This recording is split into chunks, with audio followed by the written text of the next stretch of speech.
very important but scary story that broke yesterday for all women out there, and obviously for all men who are fathers, who are sons, who are brothers of girls, of course. Please listen to this and share it with everyone who needs to hear it. Laat oom penwel vir julle hierdie artikel lees. This is from ENCA. New study finds harmful chemicals in popular menstrual products. Bloemfontein. A study by the University of the Free State, COFSIS, has revealed a hidden health risk in everyday menstrual products, including some marketed as chemical-free. So they obviously lying in their marketing. Researchers tested 16 popular sanitary pad and panty liner brands and found substances known to interfere with the body's hormone system. Dion Visser, head of chemistry at the University of the Free State, said the chemicals, including phthalates, parabens, and bisphenols, mimic hormones in the endocrine system. In inverted commas, they look very much or very similar to the hormones in the endocrine system, and they mimic them in the body, Visser explained. He added that these harmful substances are not unique to menstrual products, but are also found in perfumes, plastics, and other personal care items. Let's stop right there. If you've ever watched on Netflix, Jamie Foxx, They Cloned Tyrone. As much as it's fictional, there have been a lot of theories around the foods we eat, the GMOs, the preservatives, the everything. There have been a lot of talks around contraceptives in women. There have been a lot of talks in hair products, skin products, the toothpastes we use, how these things are affecting, of course, all of us, but specific to this video, women and your hormones, your fertility. It's not in this article, but when I read from another article, it affects women's fertility. It affects your hormone balance or imbalances. It is linked to certain types of cancers. Very, very scary. Not just menstrual products, as Dion Visser said, but also perfumes that you use, plastics, microplastics. I know Diary of a CEO has made videos about the dangers of microplastics, microwaves, and other personal care items. According to Visser, the chemicals are used as plasticizers, antibacterials, preservatives, and stabilizers in these products. In inverted commas again, they unfortunately are in these products, and it's all over the world. It's not just a South African problem, he said. Pause there again. Just recently, there was an issue around baby formula and some of the issues it's causing for babies. Huge, I think it's $1 billion, if I'm not mistaken, lawsuit, class action suit against Johnson & Johnson because of baby powder, which has led to a lot of cancers, not just affecting children, but also women as well, linked to cervical cancer and the like. And cervical cancer is becoming a huge focus point for medical professionals. HPV vaccines and the like are conversations you need to be having with your GP or with your gynecologist. What's the solution? Visser recommended silicone-based menstrual cups and reusable sanitary pads as safer options. There are different products on the market. The silicone-based cups work well. The problem is that you need a microwave oven and clean water to clean them, or else you are looking at trouble again. And this has been one of the issues with reusable pads, that for girls in rural areas like the villages, where they may be struggling with water, with heat, they may not be able to clean and get the type of hygiene that they need. He added that a multidisciplinary team at the university, including chemists, social scientists, and microbiologists, is working on developing sanitary towels with antibacterial properties as a safer option for women. Not necessarily to cause a huge panic. I mean, you guys have been using these products for years, if not decades, but something to research and find out for yourself, a conversation to have with your health professionals. Read the articles, understand what you're using, understand what's in the products, not just the menstrual products, but like I said, the perfumes you're using, the deodorants, the roll-ons, the moisturizers, the shampoos, the hair foods, and the like. Get closer to the things you're putting into your body. The food you're eating, of course, a lot of the junk. We're eating foods that don't go stale. You leave them for months and they don't rot. What are we eating? What are we eating? So again, very, very important video. Please share it. Let's have conversations. Let's have discussions, because we care about our daughters. We care about our mothers. We care about our aunts. We care about our sisters. We care about our girlfriends and our wives. and we want them to be healthy. And if there's a way for us to be able to find alternatives to what they use, let's see if we can work together to make sure that we are healthy.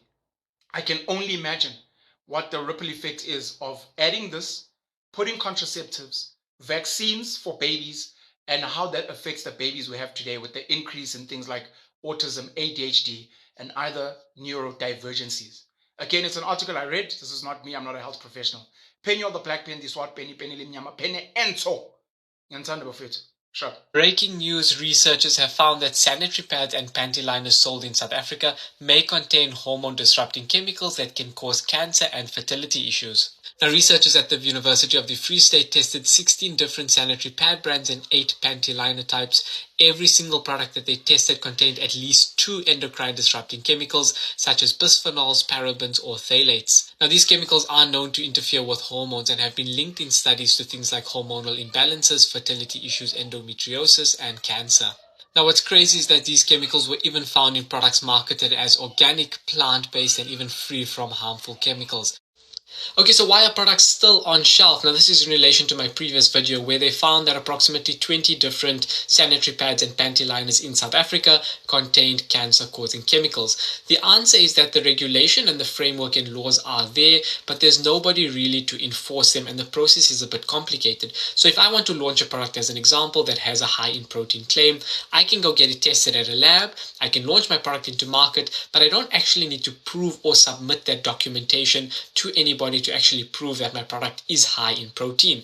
Now, yes, some retailers do a bit of due diligence and will require you to submit that to them, but there's no sort of formal regulatory or authority body. So I could have my product on shelf selling to consumers claiming it's high in protein, and it may not be high in protein at all. Now, similarly, the only way my product is going to then be removed from shelf is if there's somebody doing independent testing.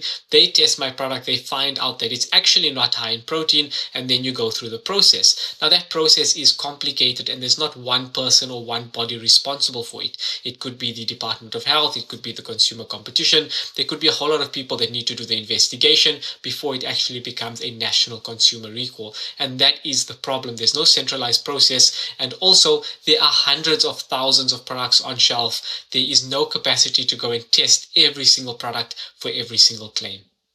This is some concerning but very important breaking news coming out of South Africa right now, and every woman in our country needs to know about this, so please share this far and wide. A study at the University of Free State has found toxic chemicals in 16 brands of sanitary pads commonly used in South Africa, and these include hormone-disrupting toxins which can eventually cause fertility problems or even cancer. This is a list of the 16 brands that were tested, and every single one of them had at least 2 of these chemicals found in them. Now, it's important to know that toxins like this have been found in sanitary pads across the world. This isn't unique to South Africa. And while the levels of the toxins and chemicals are quite low, experts warn that long exposure can be very harmful. Now, the big question here is, what is the solution? Well, the leading professor of the study says women must rather purchase menstrual products with this label on them, which is meant to ensure international safety standards. Or the professor says women should look into using reusable sanitary products. Let me know what you guys think about this.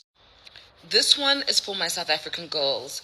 The pads that you're using and the panty liners that you're using could be disrupting your hormone balance. This is according to a recent study that was conducted by the University of the Free State. So let's talk about it. This video is not to create panic in you. It's simply to inform you about what's going on, because the more informed you are, the better the decisions that you can make. So the University of Free State studied 16 to 17 brands, and in each brand they found that there were low levels of endocrine disrupting materials or chemicals. And this is a cause for concern, not necessarily because if you use their brand once or twice that something's going to happen to you, but there are really serious effects to your health when you use those products / brands over a long period of time. And this is because there's a low dosage of these chemicals in these pads and these panty liners. Now, remember, I did a video about Always Ultra and the panic that was happening around it because people were finding certain things and they didn't actually know what was happening. And it wasn't until I did that video that Always actually came out and educated the public. And I feel that that's what happens in spaces where they're providing the consumer with products that they don't necessarily have control over needing, right? A pad, a panty liner, menstrual hygiene isn't an optional thing for women, right? A lot of women, because of period poverty, because of many things, and because of how we're designed, we will have a monthly cycle. And we don't necessarily have the luxury to take time to explore different brands and products to use because of the lifestyles that we live.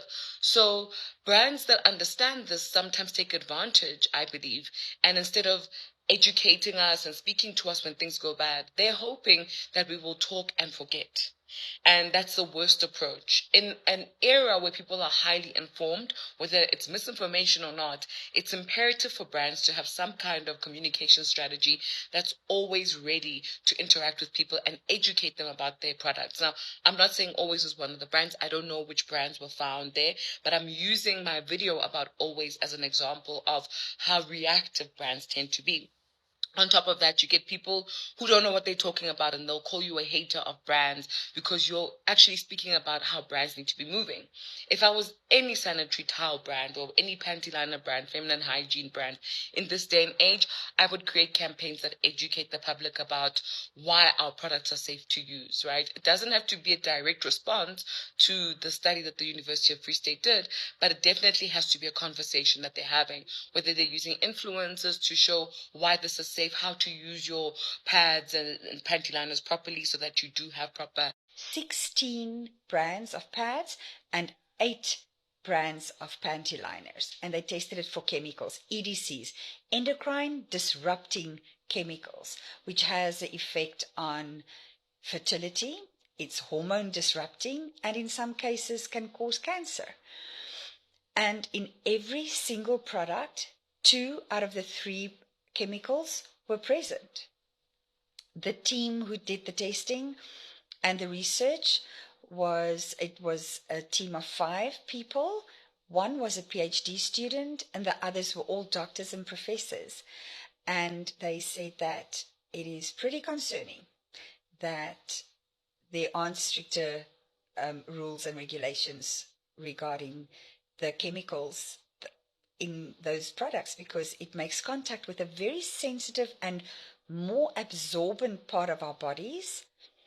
And the chemicals found in the products are not, the levels of chemicals aren't alarming for like a single dose, but because it's continued exposure month after month for decades, that can cause a problem.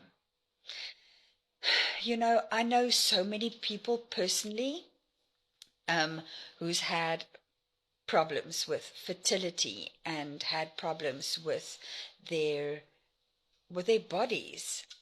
I mean, me personally, I had to get a hysterectomy myself 12 years ago, medically.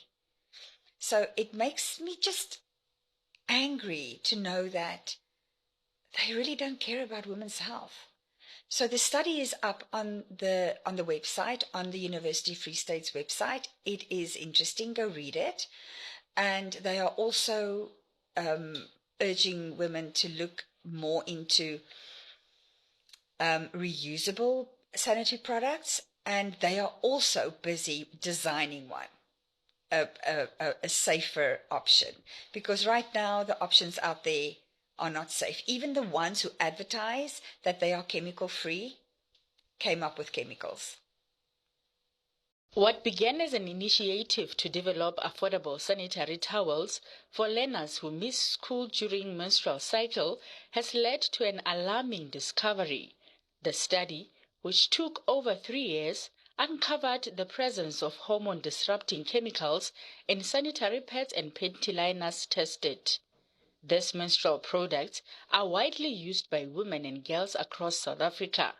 The findings revealed widespread contamination across all products tested, with every single pad and panty liner containing at least 2 of the target chemicals. Although the chemicals were detected in low concentrations, researchers warn that long-term exposure raises serious health concerns and warrants urgent attention. Problem is, many of them look similar to hormones. That means when they are getting inside your body, your body starts to get confused. It blocks the normal hormones, and it might lead to several different disorders, including things like infertility, endometriosis. That's what studies have found. Even cancer in some cases. Now, wow, my people, I don't have much to say, but we all need to be wise. It's not only South Africans. No matter wherever you are, as far as you're a woman, you have to be very, very careful in the use of all this to avoid, had I known, some of us that are having issues with our fertility, we don't even know where all these things are coming from. Some of us that have cancers, that have cysts, all these things, we don't even know if it's because of what you are using.